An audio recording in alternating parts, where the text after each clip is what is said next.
Hello, my YouTube family. How are you? So, welcome back to my channel CS Ritu Goyal.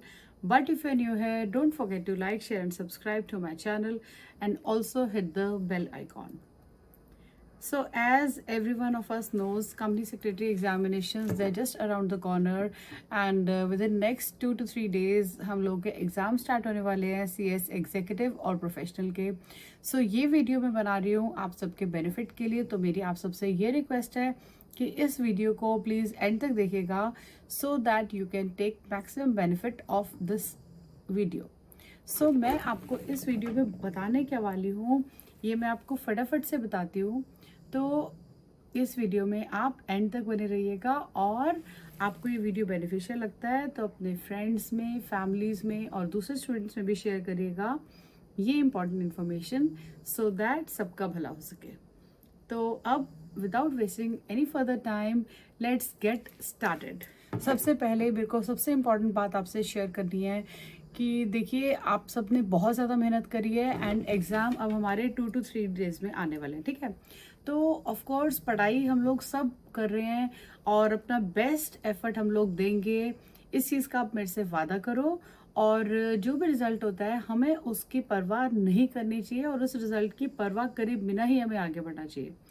उसके बाद अब मैं आपसे एक बात और कहना चाहती हूँ कि प्लीज़ मेरी आप सबसे रिक्वेस्ट है कि जब भी आप एग्ज़ाम दे के आते हो घर आके उस पेपर को बंद करके और अपनी अलमीरा में रख दिया करो. और वो जो बुक्स होती हैं जो सब्जेक्ट आप अटेम्प्ट करके आते हो तो उन बुक्स को उस दिन वापस आकर नहीं खोलनी.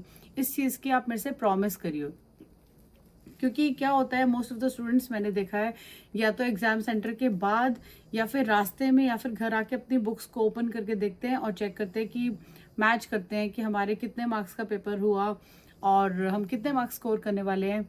तो कई बार क्या होता है हमारा एग्जाम अच्छा हो गया होता है, कई बार हमारा एग्जाम उतना अच्छा नहीं हो गया. In either of the situations हमारा जो माइंड होता है वो उस डिस्कशन के बाद अफेक्ट हो जाता है. और बात क्या होती है कि professional exams back to back होते हैं, हम लोग को इसमें छुट्टी नहीं मिलती ना मोस्टली. तो फिर क्या होता है उससे हमारा नेक्स्ट पेपर अफेक्ट हो जाता है. यानी कि अगर आपको फर्स्ट पेपर अटेम्प्ट करने के बाद ये नहीं लगता कि आप उसमें अच्छे मार्क्स स्कोर कर पाओगे तो आप क्या सोचते हो कि यार नेक्स्ट एग्जाम भी मुझे देने का तो कोई बेनिफिट है नहीं. तो आप क्या करते हो नेक्स्ट का पेपर जो होता है उसको मिस कर देते हो. लेकिन होता क्या है जब रिजल्ट आता है आपका वो वाला पेपर जिसकी वजह से आप इतना ज़्यादा अफेक्ट हुए थे उसमें आपके अच्छे मार्क्स आते हैं और बाद में आप रिपेंट करते हो. तो गाइज मेरी आप सबसे ये रिक्वेस्ट है, मेरी हम्बल रिक्वेस्ट है आप सबसे कि प्लीज़ प्लीज़ प्लीज़ ये जो प्रैक्टिस है इसको बंद कर दो. कोई आपका दोस्त, कोई आपका फ्रेंड, कोई भी हो, आपका कलीग, वो आपसे पूछता है कि यार प्लीज़ एक बार बता दे इसका आंसर तो क्या लिख के आया, क्या लिख के आई. उसको बोलो कि मुझे पेपर के बारे में बिल्कुल डिस्कस नहीं करना. आपको और कोई बात करनी है, नेक्स्ट पेपर के बारे में बात करनी है, I am open to do all this. लेकिन मेरे से प्लीज़ ये मत पूछना कि मैंने इस क्वेश्चन का क्या आंसर लिखा है. बस बिल्कुल क्लियर. उसमें अगर उसको बुरा लगे तो आप उसको समझा दो कि नहीं भाई मैंने तो ये चीज़ बिल्कुल सोची है कि मैं इस चीज़ को डिस्कस नहीं करने वाला हूँ और आप भी प्लीज़ ये मत करिए. तो ये मेरी आप सबसे रिक्वेस्ट है कि प्लीज़ इस प्रैक्टिस को फॉलो करो और आप देखना कि इसकी वजह से क्या होगा, आपके आगे के एग्ज़ाम अच्छे होंगे ही होंगे. ठीक है. दूसरी बात यह है कि स्टे पॉजिटिव. आपका जो भी रिजल्ट आता है अपने रिजल्ट के बारे में नहीं सोचना, बिल्कुल भी नहीं सोचना प्लीज़. आपका क्या मतलब है, आपको अपना कर्म करना है. You have to put your best foot forward. अपना बेस्ट टू बेस्ट अटेम्प्ट दे के आते हैं ना हम लोग. हम जब अपना एग्जामिनेशन देने जाते हैं तो हम ये सोच के थोड़ी ना जाते हैं कि हमारा रिजल्ट क्या आएगा या मैंने कितना स्कोर करना है. नहीं, हमें वहाँ पे जाके अपना बेस्ट अटेम्प्ट देना है. एंड वो अटेम्प्ट इस तरीके का होना चाहिए that this is my last attempt. इस एग्जाम को मैं आज के बाद नहीं देने वाला हूँ या नहीं देने वाली हूँ. इस चीज़ को सोच के अगर आप एग्जाम देने जाओगे तो I am so sure you will actually pass through. ठीक है, 2 बात हो गई. थर्ड बात मेरी ये सुन लो बड़े ध्यान से. कई बार क्या होता है स्टूडेंट्स एग्जामिनेशन हॉल में ही मतलब दो मुझे ये चीज़ ऐसे यहाँ पे नहीं बात करनी चाहिए बट स्टिल मैं आपसे बात करने आती हूँ. वो अपना पेपर तो कर ही रहे होते हैं लेकिन अगर वो किसी दूसरे स्टूडेंट को देखते हैं कि वो एक्स्ट्रा शीट्स मांग रहा होता है या मांग रही होती है तो वो उसी से पैनिक हो जाते हैं. आपको पैनिक नहीं होना. आप you are just writing your at your own pace. आप अपने खुद के पेस पे अपना एग्जाम अटेम्प्ट कर रहे हो तो प्लीज़ किसी और को देख के कॉन्शियस मत हुआ करो. हो सकता है कि उसकी हैंडराइटिंग थोड़ी सी बड़ी बड़ी हो, आप थोड़ा छोटा लिखते हो, ये भी तो हो सकता है कि उससे ज़्यादा शीट भरी हो।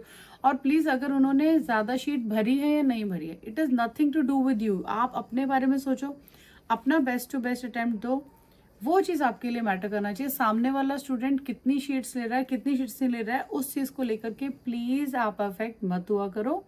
मैं आप सबसे यही बोलना चाहती हूँ, ठीक है। तो ये कुछ पॉइंट्स हैं जो कि मैंने सोचे थे मैं आपसे डिस्कस करूंगी। प्लस मैं आपसे एक बात और बोलना चाहती हूँ कि आईसीएसआई ने इस बार हमें एक्स्ट्रा 15 मिनट्स दिए हैं फॉर योर रीडिंग टाइम।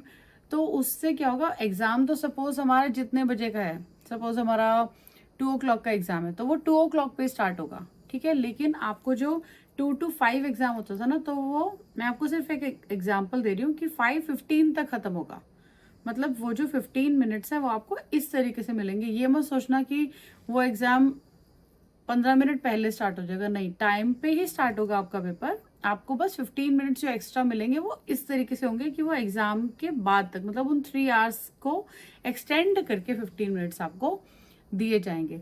और अगर आप ये जानना चाहते हो कि उन 15 मिनट्स का यूटिलाइज हमने कैसे करना है, वो मैंने अपने अर्लियर वीडियो में भी शेयर करा था। मैं उस चीज़ का एक वीडियो और क्रिएट कर दूंगी ताकि आपकी हेल्प हो सके।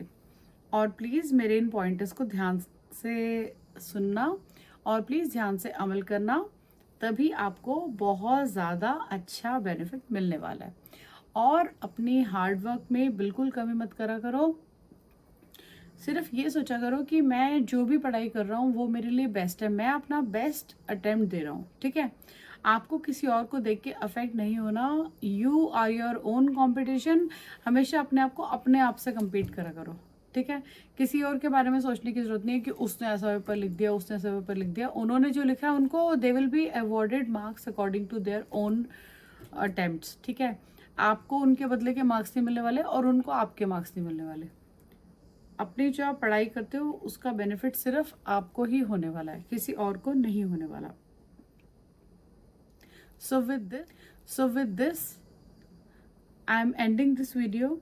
Thank you so much for watching, and I'll see you in the next video. Till then, take care, keep studying, and stay blessed.